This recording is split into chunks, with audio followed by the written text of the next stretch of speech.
CS executive security law and capital market answer sheet जो कि ICSI ने check करी है, इसको आपको जरूर देख लेना चाहिए एग्जाम से पहले। इसमें पता चलेगा आपको presentation tips and mistakes to avoid. जहाँ पर आईसीएसआई यूजली आपके मार्क्स जो है डिडक्ट कर देता है, वहाँ पर आपको पता चले मिस्टेक्स का, जो कि आपको हेल्प करेगी एक्स्ट्रा मार्क्स गेन करने में, और आप उस पर्टिकुलर क्वेश्चन में भी full out of full marks score कर सकते हैं। इसकी जो question paper with answer sheet PDF है, उसको आप डाउनलोड कर सकते हैं टेलीग्राम चैनल से, link in the description box. तो स्टूडेंट ने सबसे पहले क्वेश्चन अटेम्प्ट करा क्वेश्चन नंबर 6, जिसके 5 पार्ट थे, ईच पार्ट 3 मार्क्स का था।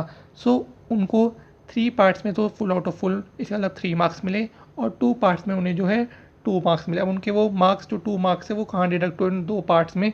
सो ए में तो उनको आप देख सकते हैं कि full out of full marks उन्हें ईजिली अलॉट करे इंस्टीट्यूट ने। इसमें बैंकर टू एंड इशू के बारे में उन्हें शॉर्ट नोट लिखना था। पार्ट बी में देखेंगे तो इसमें आपको कस्टोडियंस ऑफ सिक्योरिटीज़ के बारे में उन्हें बताना था। ऑल्दो अगर वो इसमें कस्टोडियन के बारे में बता देते कि कस्टोडियन एक पर्सन होता है, इज़ अ पर्सन वो कैरीज ऑन और purpose to carry on the business of a providing custodial service to the client. थोड़ा बहुत वो कस्टोडियन के बारे में बेसिकली एक्सप्लेन कर देते हो, तो उन्हें ईजिली जो है 3 आउट ऑफ 3 मार्क्स ईजिली इसमें मिल जाते। उसके बाद सी पार्ट में उन्हें बताना था फॉरेन करेंसी कन्वर्टेबल बॉन्ड, जिसमें आप देख सकते हैं कि उन्होंने अच्छे से चीज़ों को एक्सप्लेन कर रखा है, तो इंस्टीट्यूट ने भी full out of full marks दे रखे हैं। फिर इसमें डी पार्ट में उनको उनके 1 मार्क्स डिडक्ट हुए। इसमें उन्हें बताना था आईडीआर के बारे में। आईडीआर के बारे में अगर वो थोड़ा और एक्सप्लेन कर देते कि जैसे कि आईडीआर में फॉरेन कंपनीज भी है इशू करती है share to domestic depository which would in turn issue depository receive to investor in India, ऐसा कुछ थोड़ा बहुत और एक्सप्लेन और कर देते तो इंस्टीट्यूट जो है इसमें ईजिली उन्हें 3 आउट ऑफ 3 मार्क्स दे दी थी। और जो लास्ट था उसमें उन्हें सेल्फ सर्टिफाइड सिंडिकेट बैंक अच्छे से आप देख सकते हो उन्होंने एक्सप्लेन करा है पॉइंट वाइज, और इंस्टीट्यूट ने full out of full marks दिया। और ये आप देख सकते हैं कि उनको क्वेश्चन नंबर 6 में कितने मार्क्स अलॉट हुए। उसके बाद स्टूडेंट ने अटेम्प्ट करा क्वेश्चन नंबर 5, जिसके 3 पार्ट थे, ईच पार्ट 5 मार्क्स के थे। सो उन्होंने जो पार्ट ए था वो अटेम्प्ट नहीं करा, ये आप देख सकते हो उसका क्वेश्चन, लेकिन उन्होंने पार्ट सी अटेम्प्ट करा सबसे पहले। सो उसमें उन्होंने पार्ट सी में थे 3, इस मतलब 3 आप बोल सकते हो सब पार्ट थे पार्ट सी के। तो उसमें पार्ट 1 की रिक्वायरमेंट उन्होंने फुलफिल करी, उन्होंने सही कैलकुलेशन करके बता दिया। पार्ट 2 की भी देखेंगे तो उन्होंने सही कैलकुलेशन करके जो है अमाउंट जो है एक्सप्लेन कर दिया। लेकिन जो पार्ट सी था कि कितना अमाउंट ट्रांसफ़र होगा investor protection and education fund में, तो उसमें थोड़ी उन्होंने कैलकुलेशन मिस्टेक कर दी, तो वहाँ पर उनके 2 मार्क्स डिडक्ट हो गए। फिर पार्ट सी के बाद उन्होंने अटेम्प्ट करा पार्ट बी। पार्ट बी में डिबेंचर ट्रस्टी के बारे में बताना था कि वो कौन सी वो सर्विसेज प्रोवाइड करवाता है। सो उन्होंने काफ़ी सारे पॉइंट्स लिखे, आप ये देख सकते हैं, लेकिन फिर भी जो है इंस्टीट्यूट ने उनके जो है 2 मार्क्स डिडक्ट कर दिए। ऐसा क्यों? क्योंकि उन्होंने थोड़े स्पेसिफिक पॉइंट्स लिखने चाहिए थे। उन्होंने क्या था, जनरल पॉइंट्स को ही उन्होंने जो है पॉइंट्स एक तरह से रिपीटेटिव पॉइंट्स की तरह उन्होंने लिख दिया। वो कुछ ऐसे स्पेसिफिक पॉइंट्स भी लिख सकते थे कि जैसे कि डिबेंचर ट्रस्टी जो है अपॉइंट करते हैं नॉमिनी डायरेक्टर को on the board of body corporate when required. वो ये भी लिख सकते थे कि डिबेंचर ट्रस्टी असरटेन करता है कि जो डिबेंचर्स हैव बीन कन्वर्टेड और redeemed in accordance with the provision and condition under which they have are offer to debenture holders. तो ये कुछ स्पेसिफिक पॉइंट्स अगर वो और लिख देते तो ईजिली जो है उनको 5 आउट ऑफ 5 मार्क्स भी मिल जाते। अननेसेसरीली पॉइंट्स की वजह से जो आपको मार्क्स उतने नहीं मिल पाते, आपको थोड़े स्पेसिफिक पॉइंट्स लिखते तो आप स्पेसिफिक कुछ पॉइंट्स भी लिखोगे तो आपको जो है full out of full marks भी मिल जाते। तो इसलिए जो है इसमें 2 मार्क्स उनके डिडक्ट होगा। ये आप देख सकते हो उनके क्वेश्चन 5 में उनको कितने मार्क्स अलॉट किए गए इंस्टीट्यूट के द्वारा। बस स्टूडेंट ने अटेम्प्ट करा क्वेश्चन नंबर 3, जिसके 3 पार्ट से ईच पार्ट 5 मार्क्स का था। तो उन्होंने क्वेश्चन स्टार्ट करा पार्ट बी से। इसमें आप देखेंगे उन्होंने अच्छे से चीज़ों को एक्सप्लेन करा है। इसके 3 एक तरह से बोल सकता हूँ सब पार्ट्स थे क्वेश्चन के, जिसमें से उन्होंने जो है 3rd पार्ट को अच्छे से एक्सप्लेन नहीं करा तो उसकी वजह से, और आप देख सकते हैं मिस्टेक्स भी है, तो उसके उनके जो है 2 मार्क्स इसमें डिडक्ट हो गए।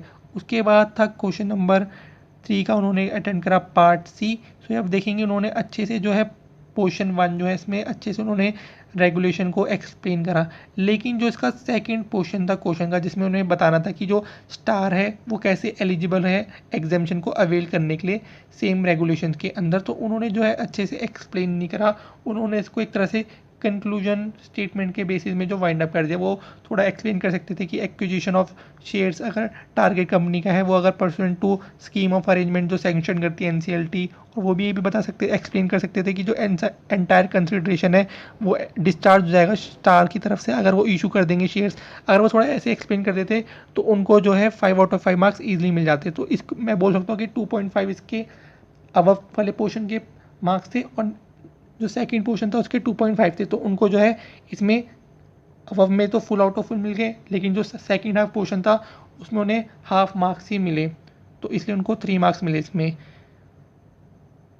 उसके बाद था उन्होंने अटैम्प्ट करा बाद में जाके, कोई देख सकते पेज नंबर 25 में 3 का ए पार्ट। इसमें भी आप देख सकते कि उन्होंने अच्छे से जो है प्रोविजन को एक्सप्लेन करा है, फैक्ट ऑफ द केस। आप देख सकते कंक्लूजन भी उन्होंने अच्छे से एक्सप्लेन कर रखा है, और इस क्वेश्चन में देखेंगे तो उनको ईजिली जो है 4 मार्क्स अलॉट किए गए इंस्टीट्यूट की तरफ से। 5 भी मिल सकते थे, लेकिन ठीक है 4 मार्क्स उनको मिले इसमें। इसके बाद स्टूडेंट ने अटेम्प्ट करा क्वेश्चन नंबर 1, जिसके 4 पार्ट्स थे, ईच पार्ट 5 मार्क्स के थे। सो उन्होंने स्टार्ट करा पार्ट सी से। तो इसमें आप देख सकते हैं उन्होंने अच्छे से प्रोविजन को एक्सप्लेन करा, साथ में उन्होंने फैक्ट ऑफ द केस भी बताया, और लास्ट में जो कंक्लूजन देना होता है वो दिया, और इंस्टीट्यूट ने full out of full marks इसमें स्टूडेंट को अलॉट किए। फिर उन्होंने अटेम्प्ट करा पार्ट डी। पार्ट डी में भी आप देखेंगे तो उन्होंने same fact of the case बताया, अच्छे से प्रोविजन एक्सप्लेन करा, और लास्ट में कंक्लूजन देते हुए क्वेश्चन को एंड किया। ये आप देख सकते हैं 5/5 मार्क्स इसमें ईजिली अलॉट किए गए। फिर उन्होंने अटेम्प्ट करा पार्ट ए, जो कि उन्होंने बाद में अटेम्प्ट करा। इसमें उन्होंने स्टार्टिंग उसमें कैलकुलेट करना था, पहले पार्ट में calculation of NAV of mutual fund scheme उन्होंने सही कैलकुलेशन करी। सेकंड में उन्होंने थोड़ी मिस्टेक कर दी, तो उनके जो है इसमें 2 मार्क्स डिडक्ट हो गए। उसके बाद उनको एक्सप्लेन करना था, अटेम्प्ट करा उन्होंने पार्ट बी। इसमें उन्होंने एक्सप्लेन करना था provision regulation 41 and 137 of SEBI. जैसे कि अगर वो उसमें ये एक्सप्लेन कर देते कि हैज़ पर regulation if the issue size excluding the size of offer for sale by selling shareholder exceed 100 crore, the issuer shall ensure that use of proceed of the issue is monitored by public financial institution or by one of the scheduled commercial banks named in the offer document has a banker to the issuer। ये थोड़े बहुत वो provision और explain कर देते तो easily जो है इंस्टीट्यूट जो है 2 की जगह 3 या 4 मार्क्स उन्हें दे देता, ईजिली प्रोवाइड कर देता।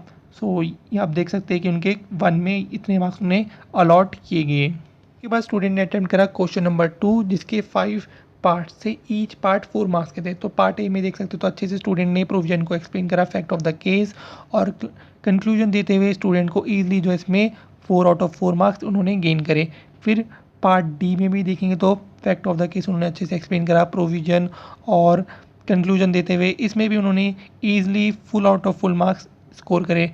पार्ट ई में देखेंगे तो उसमें आपको एक्सप्लेन करना था प्रायर इंटीमेशन में कौन से मैटर्स को जो है इंक्लूड किया जाना चाहिए। सो उन्होंने कुछ पॉइंट्स जैसे एक्सप्लेन नहीं करे, जैसे कि डिक्लेरेशन और recommendation of dividend, proposal for declaration of bonus securities. So उसकी वजह से आप इंस्टीट्यूट ने जो है 1 मार्क्स जो है डिडक्ट कर दिए। उसके बाद उन्होंने अटेम्प्ट करा क्वेश्चन नंबर 2 का पार्ट बी। इसमें जो है पेंडिंग इन्वेस्टिगेशन के बारे में कुछ मेजर्स जो है एक्सप्लेन करने थे, जो उन्होंने एक्सप्लेन नहीं करे, जैसे कि impound and retain the proceeds of or securities in respect of any transaction which is under investigation, or direct any intermediary or any person associated with the securities market in any matter not to disclose or any alienate any assets performing part of an transaction which is under investigation। ये अगर थोड़ा बहुत वो explain कर देते तो easily जो है उन्हें 4/4 मार्क्स इसमें मिल जाते। आप देख सकते हैं कि इंस्टीट्यूट ने 2 मार्क्स में अलॉट किए हैं। उसके बाद अटेंड करा उन्होंने इसका लास्ट पार्ट जो था पार्ट सी। इसमें था coordination of trustee and collective investment management company is absolute necessary for success of a collective investment scheme. इसी के कॉन्टेक्स्ट में उन्हें राइट्स जो अवेलेबल होते हैं ट्रस्टी को वो एक्सप्लेन करने। तो इसमें काफ़ी सारे राइट्स अवेलेबल होते हैं, जैसे कि अपॉइंट कर सकते हैं ऑडिटर्स को from list of audit approve by SEBI, appoint कर सकते हैं हम कंप्लाइंस ऑफिसर को to comply with provision of the act, appoint कर सकते हैं हम रजिस्ट्रार को to issue and share transfer agent, taken कर सकते हैं हम advocate and insurance for assets of the scheme, operate कर सकते हैं स्कीम को according with provision of trustee deed. तो ऐसे काफ़ी सारे पॉइंट्स थे, राइट्स थे जो एक्सप्लेन करने थे। तो स्टूडेंट ने बहुत ही कम राइट्स एक्सप्लेन करे, तो इसलिए उनको सिर्फ इसमें 1 मार्क्स अलॉट किए गए। तो ये आप देख सकते हैं उनका जो मार्क्स का डिस्ट्रीब्यूशन रहा क्वेश्चन नंबर 2 में, ये आप देख सकते हैं। सो लास्ट क्वेश्चन अटेम्प्ट करा स्टूडेंट ने क्वेश्चन नंबर 4। इसके 2 पार्ट्स थे। पार्ट ए था 8 मार्क्स का, पार्ट बी था 7 मार्क्स का। पार्ट बी में प्रिपेयर करना था बोर्ड नोट, जिसमें सब्जेक्ट होना था डीलिस्टिंग ऑफ शेयर। इसमें पब्लिक अनाउंसमेंट में काफ़ी सारे इजीली इन्फॉर्मेशन के पॉइंट्स आ सकते थे। अब इतने वेटेज का क्वेश्चन हो तो उसमें जो है आपको कम से कम 12 से लेके 15 पॉइंट्स तो ईजिली जो आपको फ्रेम करने चाहिए। और आप देख सकते हैं कि इंस्टीट्यूट ने 7 में से 3 मार्क्स ही सिर्फ अलॉट किए हैं। उसके बाद स्टूडेंट ने अटैम्प्ट करा पार्ट ए इसका। इसमें प्रोविजंस के साथ प्रोसीजर्स भी एक्सप्लेन करने थे। अब स्टूडेंट ने कुछ प्रोसीजर्स एक्सप्लेन नहीं करे तो उसकी वजह से जो है स्टूडेंट के जो है मार्क्स इसमें डिडक्ट हो गए और 8 में से 4 मार्क्स अलॉट किए गए। सो मैं प्रे करता हूँ कि आप भी एग्जामिनेशन में ऐसे और इससे अच्छे मार्क्स स्कोर करिएगा। और होप करता हूँ वीडियो को लाइक करना ना भूलेगा, शेयर करना ना भूलेगा CS एग्जीक्यूटिव स्टूडेंट्स के साथ। और चैनल में नहीं तो चैनल को सब्सक्राइब करके नोटिफिकेशन बेल ओपन करना ना भूलेगा ऐसी हेल्पफुल वीडियोज़ के लिए। Thank you so much for watching the video.